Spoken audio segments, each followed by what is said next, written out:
people, we are Tottenham TV and we have got a very special guest in the house today. We have got Dr. Andre from Oxford Natural. First and foremost, how are you doing, Dr. Andre? Amazing. It's wonderful to be here. Great to chat about what we're going to talk about, which is injuries and how they relate to this cake that I have on the table. We're all wondering. We're all wondering what that cake's about. And just to introduce the Oxford Natural supplement range, which I know we're going to be taking in the next few months, and seeing what great changes we can make for you, for anyone that decides to go on the Optimum range. Yeah, really excited to teach and to help everyone get a bit fitter. Yeah, look, it's been a whirlwind these last couple of years being a Spurs fans with the amount of injuries that we've been getting. It's been great to get your insight. The number one injury which has boggled people's minds is Kulusevski. The last year he's been out, he's got this Patella injury. We're going to get into what all that is in a bit of time. But let's talk a bit about Oxford Natural first and foremost. What's it all about, Colin? Yeah, well, so I've been a doctor for 36 years. Okay, I was a GP and I was the physician for Everton Football Club for 13 years. So I've worked in medicine in the real cutting edge, real harsh inner city areas, and also top Premiership multimillionaires too. So I've seen medicine from each extreme. But we all need similar things. You know, we live in a very tricky environment where we want to be healthier, we want to live longer, but we're bombarded by foods which are high taste, low nutrition. The stress of the day is not quite what it was in terms of constant social media, pressure for work, so we didn't sleep so well. So I designed with our top scientists, and we got the finest products from India to make Optimum Day and Night, which is designed for performance, to help you with your weight loss journey, for better sleep, to give you 24 hours around the clock, performance, sleep, better health all round, in combination with sensible choices in terms of eating, exercise, and keeping yourself motivated. And we are going to be taking these supplements, and we're going to be tracking our progress over the next few months to see the difference that these supplements are going to make for us as well. Yeah, absolutely. I mean, I actually took my first night one last night and day one this morning. You've a bit longer. Last couple of days. You can already tell a difference. Definitely, I'm sleeping better. I'm definitely feeling more refreshed when I wake up, and definitely feeling in a deeper sleep as well. And this is a man who's very groggy when he wakes up. Definitely, I'm not a morning person, I can tell you. But maybe I'll start to become a morning person after taking these supplements. Definitely. Yeah, absolutely. So, what's in the day one? What's in the night one? Let's go through the specifics. Yeah, sure. Yeah. So, well, there's a lot of supplements out there. A lot of them are very low quality. So first thing we did is we sourced from India the finest quality ingredients. I've got Indian heritage. I think someone else has Indian heritage too. We do as well. That's where the finest farmers are to make the purest phytonutrients. So we designed the day to be about performance. So energy, guarana and green tea give you a matcha-style push all day, taking out the peaks and troughs of caffeine. Caffeine's fine in small quantities, but it can burn you out through the day, so we give that nice nudge of energy all day. Berberine for sugar control, L-carnitine for metabolic support, plus a few other clever things. So you perform, we reduce cravings, we control blood sugar, so you are performing well all day. But the good day always relies on a good night. When I was in Premiership medicine, we had all the fancy tricks you can imagine, but the best advice for a player before a game, like the big game coming this weekend, is get a good night's sleep. Okay, nothing can really overcome a bad night's sleep. So magnesium to help muscles relax. Ashwagandha to switch off sugar supply to the brain that keeps you stressed all night. And berberine still to keep your sugar controlled all night. So your brain can actually restore and repair overnight. And the two go hand in hand together. I can't tell you, a good day comes from a good night. Okay, and generally a good night has come from a well-behaved day. So 24 hours support, that's how we designed it. Wow. Well, if you want to get your supplements, you know where to go. Oxford Natural, the QR code is on the screen right now. If you use our code WeAreTottenhamTV, you get 70% off your first order as well. And look, you'll be seeing us along the journey as well, so we'll be keeping you updated every single step of the way. Let's get into this Kulusevski injury. Patella. First of all, what is a patella injury? Yeah, well, I think it's lovely to chat about these things because we hear about these things, patella injury, ACL, all these things get banded around. Do we really know what we're talking about? And this is where we can actually educate the fine people at home today with some simple things. Okay, now I ran out before. We were chatting about eating healthy. And I said, oh, I've got to go to Greg's. Yeah. Okay. You're like, oh, okay, Greg. He talks it all. I said, doctor, where are you going to get? I'm going to get an ice bun. I was like, aren't we talking about our health journey here? You're going to get an ice bun. I was like, what is going on? See the horror in your face. But it was good, and lucky there was a Greg's around the corner. And I ran in and I said to the lovely lady there, I said, I need like an ice bun. And she pointed this thing, which I'd never heard of before, Tottenham cake. Now I'm embarrassed that I don't know about Tottenham cake. Okay, there was one left, okay, and it was clearly meant to be. So what on earth could this lovely, delicious piece of Tottenham cake have to do with patella injuries? Well, the patella is, of course, your kneecap. Fancy word for the kneecap. And in many ways, this is what the kneecap looks like. On one side, the side you can touch from the outside, it's firm, it's hard, it's a bony structure. Okay, it's solid, slightly perforated, just like this with area, but it's a bony structure. You can touch it, it's firm. Crucially, the other side is covered in cartilage. Okay, shiny, smooth, designed to glide for a lifetime. So it's a very different structure on the front to the back. Okay, so all your life the patella sits there with your thigh bone here, your shin bone here, and it's designed to glide up and down because there's a very powerful quadricep muscle that sits there and inserts here, and then there's a ligament, tendon, that inserts into the bone. And your whole life that's taking huge forces. If it was reversed, if the rough side was this way, it would grind away, as imagine that the cake would, it would just grind away. So this very clever cartilage is on the other side, and it will glide for 70, 80 years. That's what happens in the good environment. Obviously football, contact game, a lot of running, a lot of contact, a lot of friction. What happens is, and this is where the ice bun comes into its own, imagine if I gouged out a piece of the icing, okay?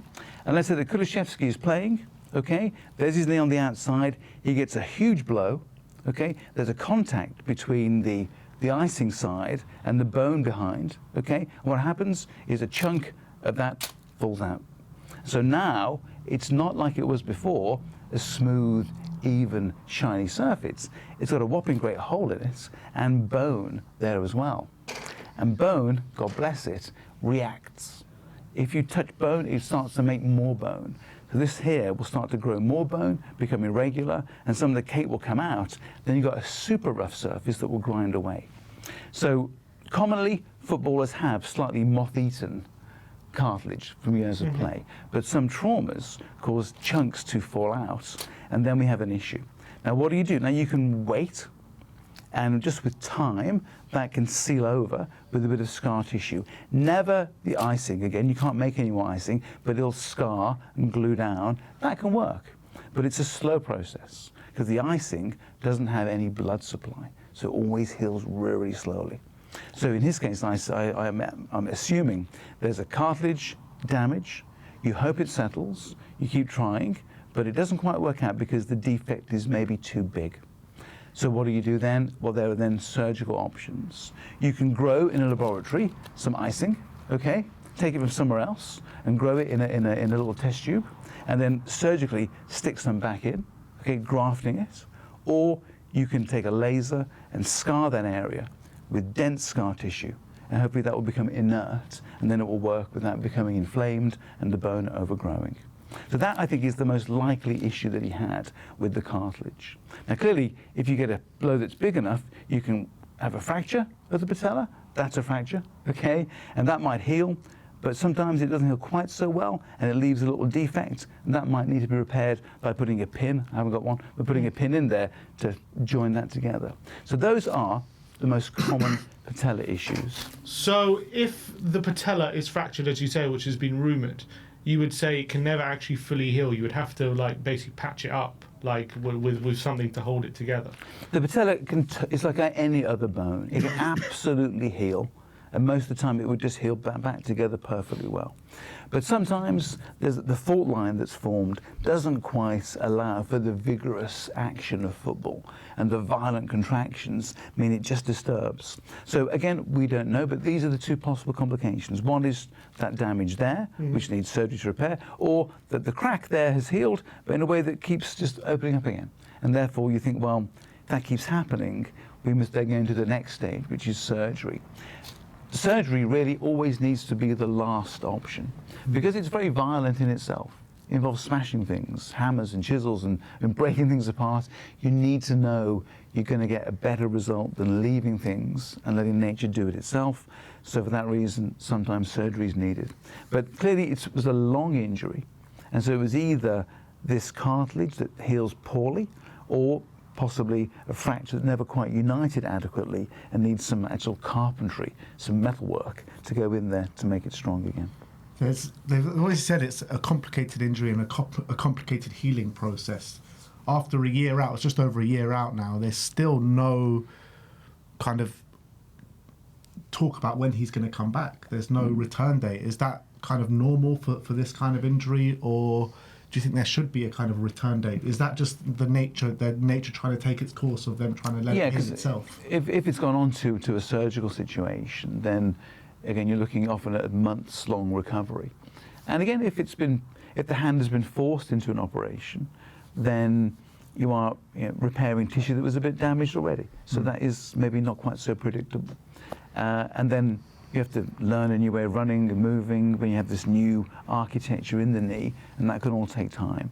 So I guess it's if I was in the team, I'd be cards close to my chest with this thing, because these are months-long recovery. And you just set yourself up for a fall if you say he'll be back by August the 1st, because you're more likely that will be wrong. Yeah. And in football, believe me, you never want to be wrong. Okay, it's got all the eyes on you, don't you? All the eyes. You can never be wrong. And that's what has happened in this case. Some people have said, well, during the whole process of his year out, they've said, oh, he's going to be back by December, or he's going to be back by this day, and every time they keep missing the date. But in terms of what some people are worried about his future, some people worry how that will affect him going forward once he does recover.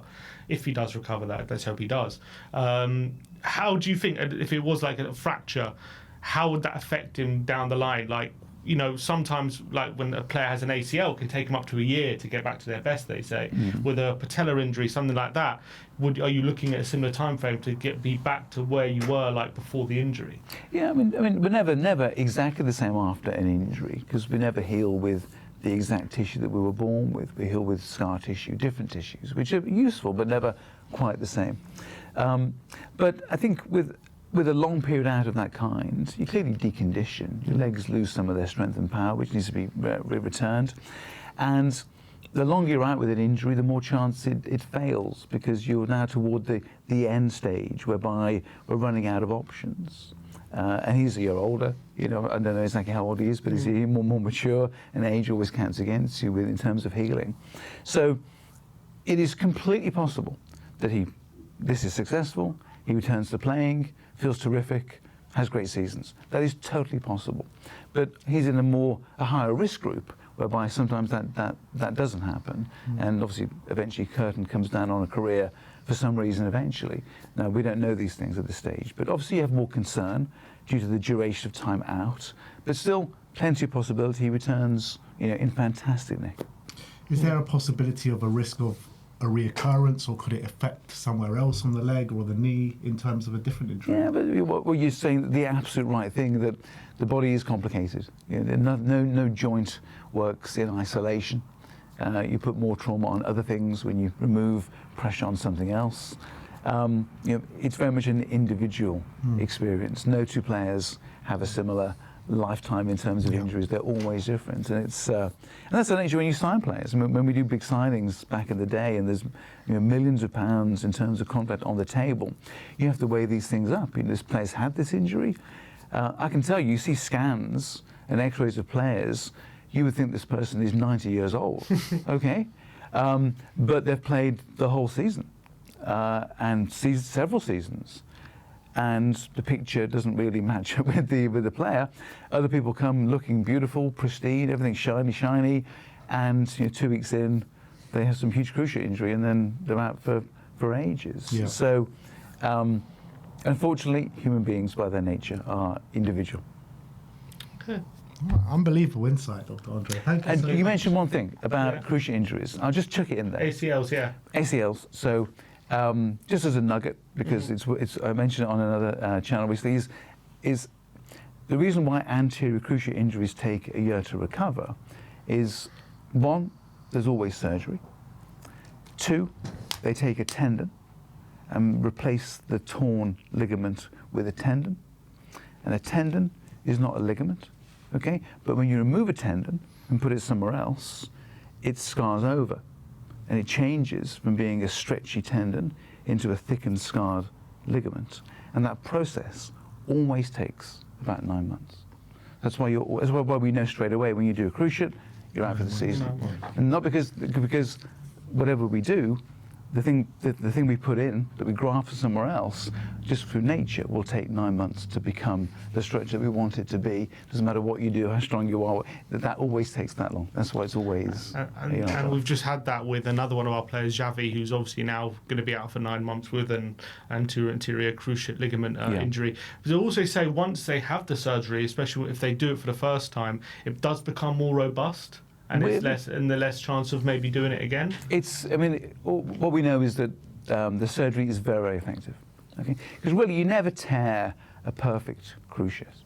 Okay, it just otherwise children would have them every time they run around the school playground. I mean, look how kids move. Okay, so it needs be a bit moth-eaten, a bit worn. So weirdly, having a brand new thing put in there, which can be like maybe 70% as an 18-year-old's ligament, is useful compared to the one you've been running around with, which maybe is a bit withered and a bit worn. Yeah, because I think we had James Maddison, who recently said in an interview that in last season he partially tore his ACL. They didn't do the surgery, hoping it would heal by itself. He then 3 months later he played in a friendly and tore it fully, and will end up being out for 9 months. Yeah. So I think, when you look at that situation. Obviously it's hard to know without looking at it, but when I say it becomes more robust once you tear it and you do the surgery again, because he's partially tore it and then fully tore it because they didn't do the surgery. Yeah, I guess what you're saying is, would it be wise to preemptively do surgery to do this sort of thing? I think the difficulty there is obviously if you take a player who's playing and scoring goals or doing what they do very, very well, and say, you know what, even though he's fine, he's got this partial tear, it's in his interest maybe to do this surgery, and that's not how it works. He's playing, he's fit, he wants to play. They wouldn't want you to stop them from playing. And you can take a player who's having the season of their life, scan them, and look, good blimey, he's got half an ACL. The thing is, the ligaments actually are not particularly brilliant. It's the muscles that do all the work. The ligament is the smoke alarm. It's the stretch receptor that tells the muscles, hello, we're in a bit of trouble here. Okay, your cruciate will never get you out of trouble. Okay, if a bear comes to attack you, the cruciate won't get you out of the room, the muscles will. Okay, so the cruciate will tell you if you've gone a bit too far here, a bit too far here, and the muscles adapt and adjust. So all the work is the muscles doing things. The ligament is just the sensor. So even if half a sensor doesn't sound like it's great, but if it's working as half a sensor and the muscles have adapted to that over several years, you can get away with it. 30 years ago, 40 years ago, we didn't even operate on cruciates. We just left them, okay? Because you don't actually have to operate on them. The muscles will do the work if you rehab them properly. How long was the healing process then? It was fast. The problem was that without the cruciate there, that you get bone-on-bone action, bone-on-bone contact, and you wind up with a ground-up knee within a couple of years. Which is what Ledley King had, I think. So it was therefore in everyone's interest, for the player, for their health, the player as a commodity for the club, it was wise to go to the surgical route. That was clearly the better thing long term. I wonder if that's wrong to Ledley. Maybe he did his ACL and didn't have the surgery. How long have they been doing surgeries on ACLs in football? Because he had no cartilage in his knee. That was his problem. I mean a long time, but maybe probably 50 years. Okay. Weirdly enough, in all of medicine, okay, think about medicine, all of it. Okay, I've trained in everything. Okay, heart, lung, surgery. Okay. There are more papers written in the literature on cruciate ligament injuries than anything else, okay? More than cancer, heart disease, all those things, which is weird because it's really not ever died of a cruciate. You can still walk for it, as you said. But there's money involved. Okay. And surgeons will want to be the best. So every surgeon hammers out tons of research about cruciate injury because they want you to come. So when we were at Everton, we go to Stedman in Aspen. We fly them over to Aspen to have, because he was the guy. There's always a guy to go to in one time. So there's tons of research on this tiny little ligament, more than anything else. So we know a lot about it, and it has been around for many, many years. But now it's almost an absolute. But you find a player sometimes hasn't got one. You scan and there's no cruciate there. So wow, he hasn't got one. He's been managing without it. Does not seem like recently, in the last few years, it's been happening more than maybe what used to happen. Yeah. I think we'll see that because, well, I guess it's to do with the mechanics. As I said before, the mechanics are that the cruciate ligament is designed as a very deep-seated warning sign, and it's in danger when you decelerate and pivot shift.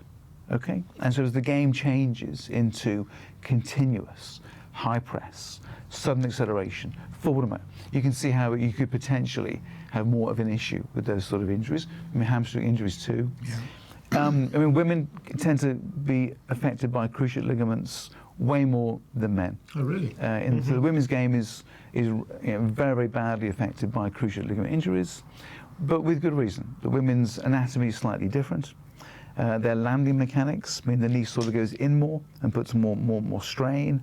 During hormonal changes, the ligament is more stretchy and can perhaps rupture more easily.